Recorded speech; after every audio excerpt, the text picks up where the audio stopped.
Hallelujah.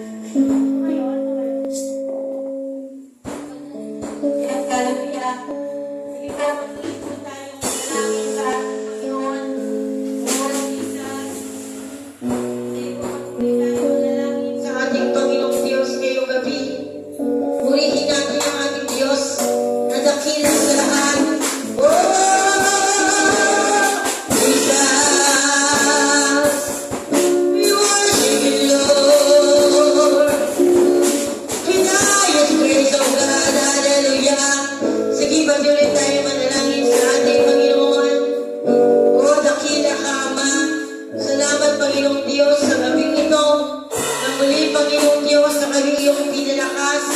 Kaya kami narito nakapunta sa gawain mo at lagi namin dalangin, Panginoon, na lagi namin makakasama, O God, ang lahat ng miyembro mo sa lugar na ito. At patuloy ka magpadala na manggagawa na siyang tutulong sa gawain mo sa lugar na ito. At maging magsaher na gagamitin sa pulpitong ito, itago mo, Panginoong Diyos, ang kanyang kainahan sa likuran. Ito mo siyang maitaas sa kanyang buhay.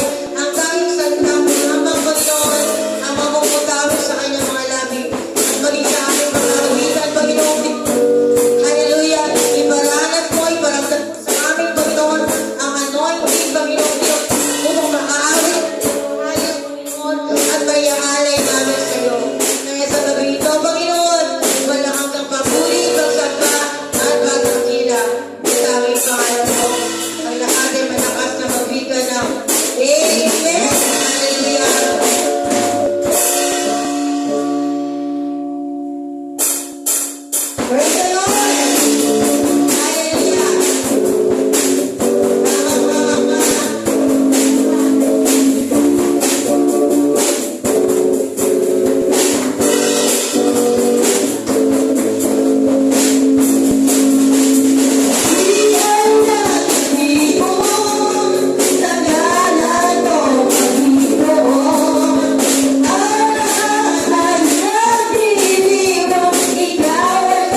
mapagpalang gabi sa bawat isa.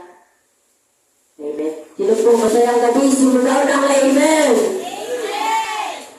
Dadako na po tayo sa pangalawang gawain ng Panginoon. Ito po yung paalala. Ako na din po mag-exhort ng paalala. Meron po tayong gawain sa isang linggo. Ito po yung pinapangunahan ng Wednesday, 7 to 9 p.m. At sa Friday naman po, 7 to 9 p.m. At sa linggo po, meron po tayong dalawang gawain.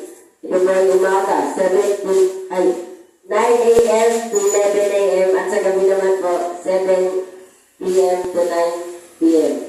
Sa Diyos at Pagpuli. Amen. At dadako na rin po tayo sa pangatlong bahagi ng Panginoon. Ito po yung pagbibigay. Ito po yung pangungahan ng ating kapatid na si Brother Ryan. Sa Diyos at pinakamagas na Pagpuli. Wow! Amen! Tapos i-dave naman mo Sir Tepsi.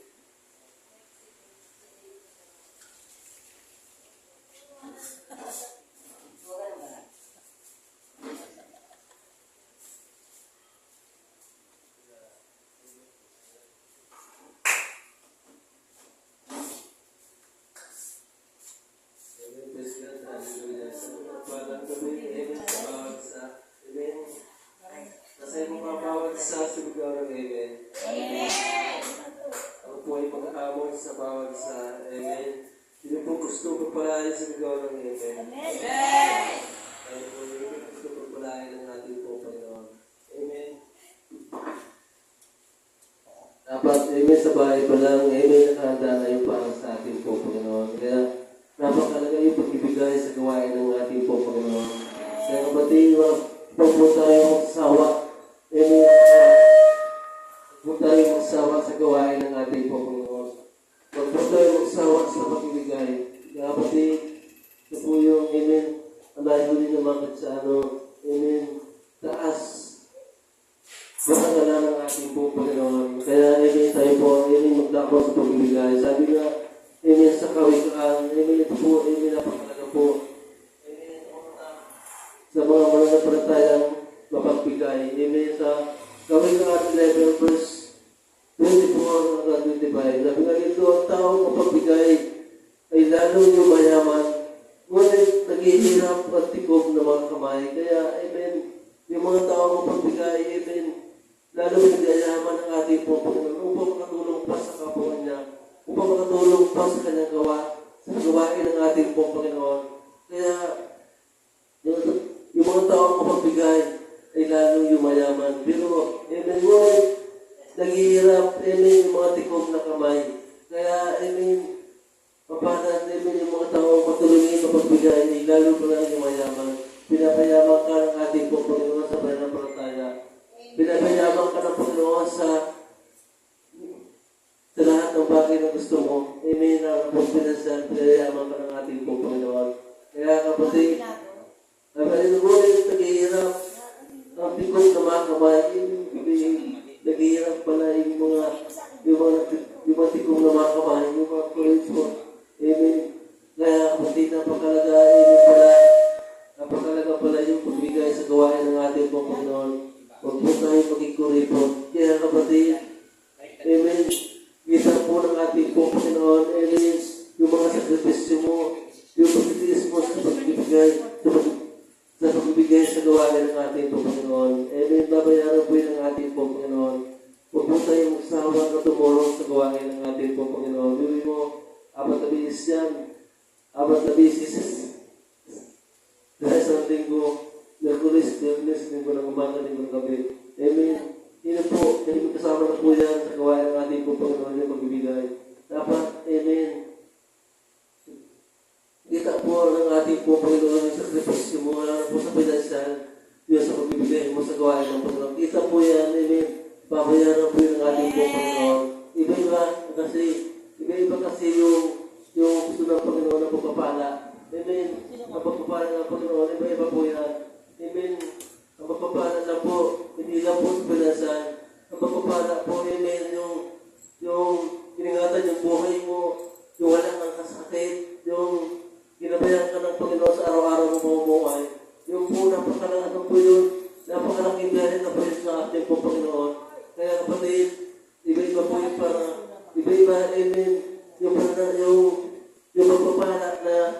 binigay sa atin ng ating po Panginoon.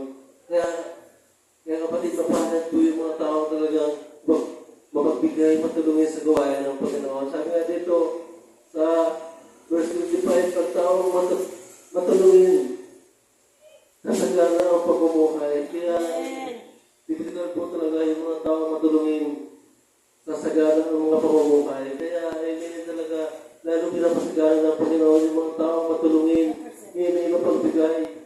Kaya sabi dito, at ang tao marunong tumulong at tiyak na tutulungan. Kaya paninawang pala, yung tao pala matulungin na tutulungan na rin pala. Kaya kung ito ay nangingailangan din, kaya kung ito ay nangingailangan din ng tulong, tutulungan ka pa rin ng iba. Yung pala yung mga tao talagang matulungin at tiyak na tutulungan. Kaya mapanad pala yung mga tao talagang matulungin, mapagbigay, talagang yung po pinagpapala po ng ating po Panginoon. Kaya may napakalaga po sa mga Kristiano na makita yung matulungin ka, mapagbigay ka, mapagmahal ka sa kapwa mo.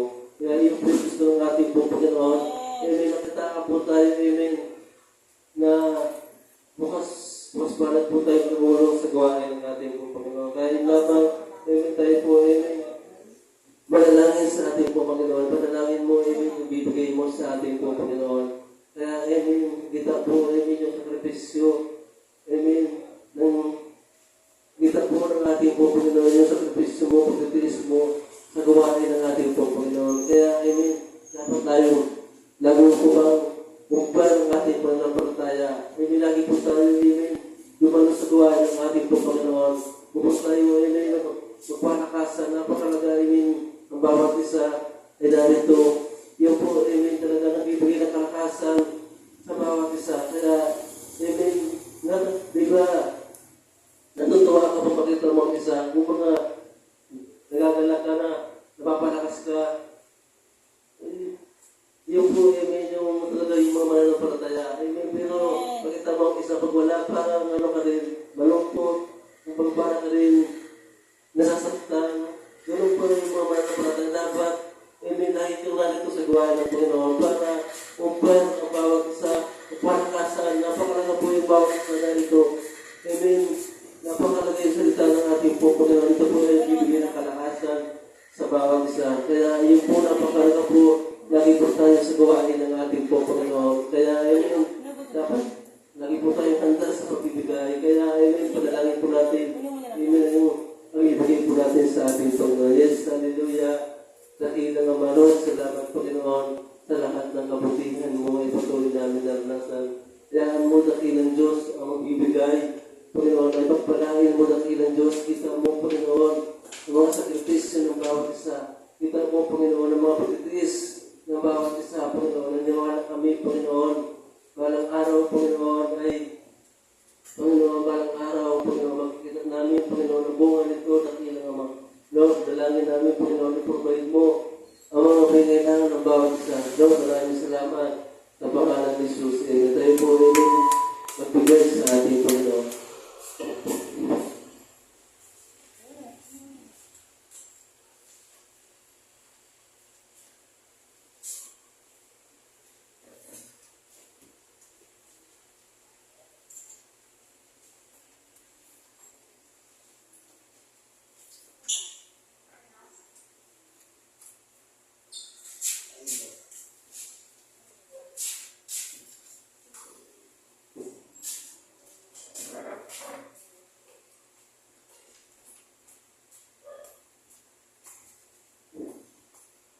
Praise God.